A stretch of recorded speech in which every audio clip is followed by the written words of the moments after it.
Hii ni Mtoro TV.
Kwa kuzingatia mabadiliko makubwa ya kiuchumi na kisiasa duniani, imebainika kuwepo haja ya kuangalia upya sera yetu ya mambo ya nje ili iweze kwenda sambamba na mahitaji ya sasa na utekelezaji wa mipango yetu mikuu ya maendeleo nchini. Mheshimiwa Rais, wageni waalikwa, mabibi na mabwana, uzinduzi wa sera hii ni kielelezo cha jinsi taifa letu linavyoendelea kuimarisha nafasi yake kimataifa.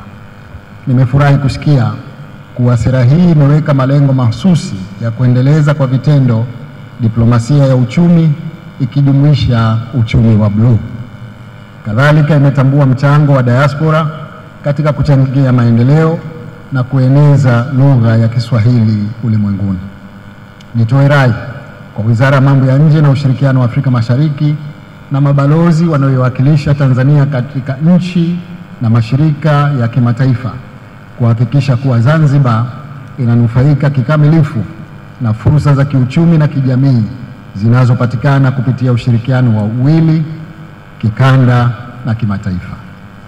Sote tuitumie sera hii kama nyenzo muhimu ya kulinda na kutetea maslahi ya Tanzania duniani na kukuza ushirikiano wa kikanda na kimataifa wenye manufaa kwa ustawi wa taifa letu. Hii ni Mtoro TV.